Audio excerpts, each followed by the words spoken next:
Hi guys, I'm going to do another video here about the mug, how we can make it look more real. We're going to give it materials for the beaker part, the container part, and the different material for the handle. We're also going to put orange juice in it, believe it or not. So we're going to learn a few new things here. I'm going to show you how to do a photorealistic image of it. So first things first, I want to put glass on the body, okay? So, and a different material on the handle. So if I go into appearances, glass, and I drop it here, you can see no matter what I select here that the handle is being turned to glass as well. I don't want that. The reason it's doing that is because the handle has been merged with the main beaker compartment. So it's all just one body. Okay, so we need it to be a separate body. So if you look in this folder here, you'll see solid bodies. We've only got one solid body, and that's basically the whole thing. Okay, so what I want you to do, go back into handle, extrude, edit feature, and untick the box merge result. So it basically means that the handle won't be glued to the main liquid storage area. Green tick. So now in our solid bodies folder, we have four bodies. We have the main beaker, we have the elliptical handle, and we have the two straight extrudes. Okay. What we're going to do is combine them three together. Basically these three here. There's two ways of doing it. We can highlight the three of them by holding control, right click and go combine. Or we can go to insert, features, combine, and it lets you select your bodies like so. So insert, features, combine, green tick. Now we have, if we look at our solid bodies folder, we have the main beaker and we have the handle. Okay, that's exactly what I want. So what I want to do now is go back to appearances.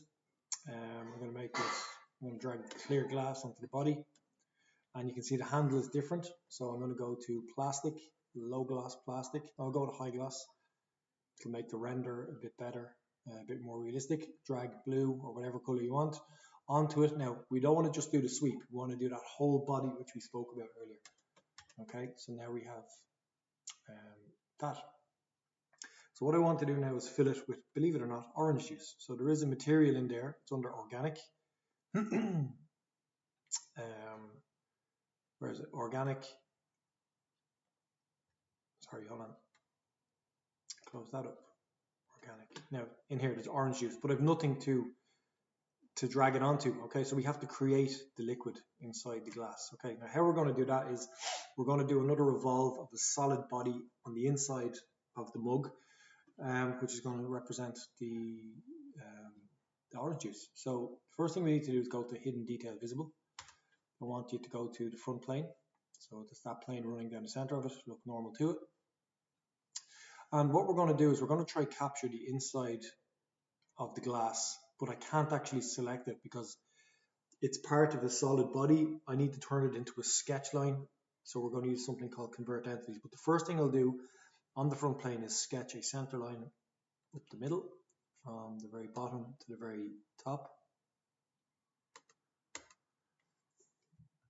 Okay, that didn't land in the right position, so I'm just going to drag it there. Grant. Now, I want to be able to draw a rectangle here, but I need to exactly pick up that line. Now, it's kind of letting me pick it up there, but I guarantee you, if I try to draw a line over that, and lo and behold, it's actually doing it for me now at the moment, but I'm going to show you a very handy feature that will convert something solid into a sketch in your current sketch. So we'll go to convert entities, and I want to select that line there. Now, if it doesn't let you select convert entities first, afterwards, you might need to just select line first, then convert entities. Select the inside line there and also the bottom line, okay? And we want to make sure they're selected here and go green tick. Now you can see there are actual physical lines in that sketch, which I can use. Okay, I'm going to put the level of the liquid approximately here. And I want to create a vertical line from here down to the bottom. Now that should be a shaded surface, meaning it's enclosed, but it's not at the moment because we have these two extra bits here. One over here horizontal and one vertical. So we're going to trim them off, trim entities, trim to closest, trim off the top part, trim off that part there. If it gives you this warning, click yes. Now look, it's an enclosed rectangle.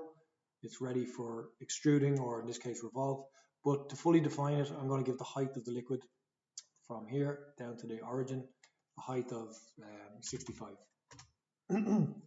everything is fully black and defined. So I'm going to move on. So I'm going to take that that sketch, that rectangle, and revolve it. So go sketch 10, revolve boss base. Now make sure, go in here and make sure that your axis of revolution is that line up the center. It's smart enough to pick up on it, but sometimes it doesn't. If something else is selected, right click here and go clear selections, and then just click in there and go, yeah.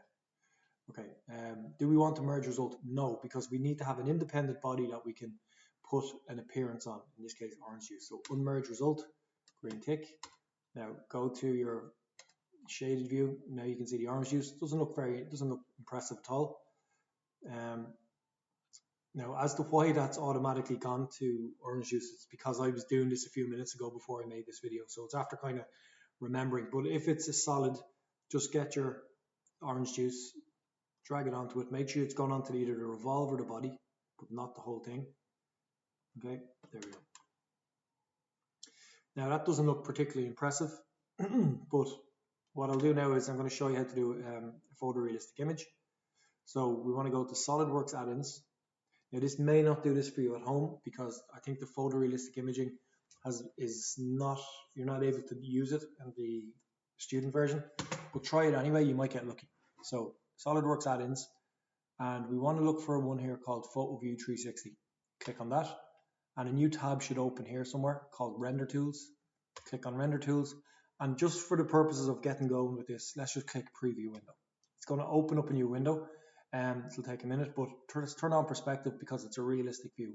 So perspective viewing or perspective projection is how something really looks as opposed to isometric or trimetric or dimetric. So click on Perspective on. It's going to open up a window. In a second, depending on your system, it could take 30 seconds, it could come up straight away. My system is quite slow because I'm using a basic ThinkPad. So now it's opening, and it'll try and render that view that you could just see a second ago. It's going to try and render that, make it real. So it's taking its time, but it will get there.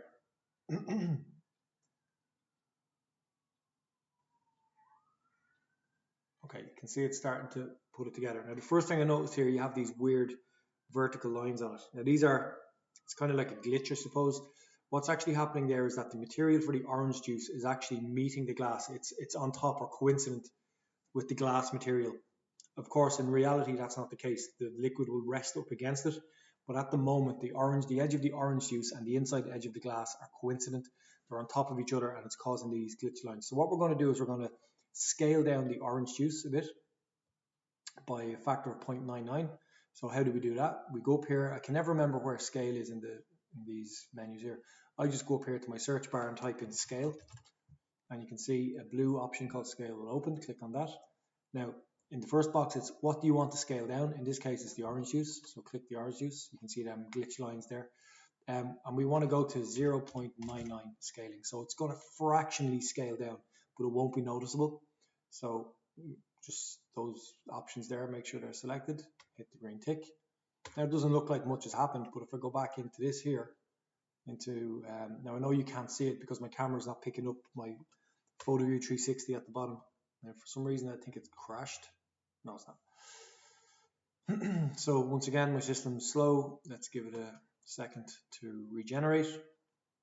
And you can see them vertical lines are gone now. Okay, just going to go to full resolution preview. Now it doesn't look great at the moment, it's regenerating, but if you look down in the bottom left here, you can see it's around 50%. That will get to 100. When it gets to 100, it will look a lot better. Okay, so we can see there it's 50. It's not moving anywhere for the moment, but it will. Guarantee you, it'll start in a second. What we're going to do when it does get to 100%, we'll go to Save Preview Image. It'll save it as a JPEG, and we can go and do another snapshot of it. We can zoom in a bit closer if we want, etc. Now it's really slow because I selected that there, so I'll just let it go again. It should be quicker. You can see that it has some shadowing on the ground, which is nice. You can see the shine on the high gloss plastic. The orange juice looks fine, it looks like orange juice, and the glass is probably the most impressive part because it's transparent and see-through. So that's generating away there. It still hasn't got up past 50%, but it will in a second. So I wish it would hurry up. There are options, so I'm just going to minimize that window and let it do its thing. I'm not going to, if I change this view now, it's going to reset what happens here, so I don't want that to happen, okay? So I'll leave that do its thing. In options here, we can set our preview window. I think it's automatically by default set to good. We can set to maximum, which means it'll really kind of render it realistic. Now you can see here it's on 64. Now it's shooting up 86.97. Shouldn't take too long to get there.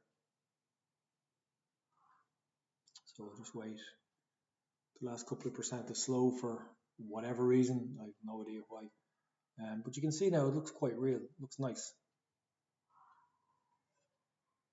And that, bear in mind that that's only kind of like a good render. We can actually get a much higher quality render, which we'll get to in a later video. I'm just trying to show you how to do a basic render for now. So it's at done. So save preview image. I'm going to call this Moog Render 1. Save it on my desktop. Green tick. Grand. Now what we can do is if you want to, for your portfolio, you can really get in there. And I'll just show you the options here. So it's just set to good. Okay, if I went to maximum now, it would take a lot longer to do, but it would look better. So if I'll leave it on good for the moment.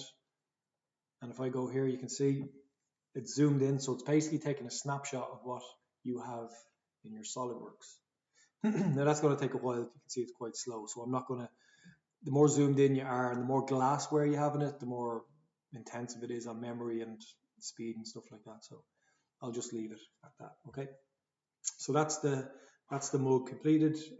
Take a couple of renders yourself of it, experiment with the angle and all that kind of stuff, and enjoy. All the best.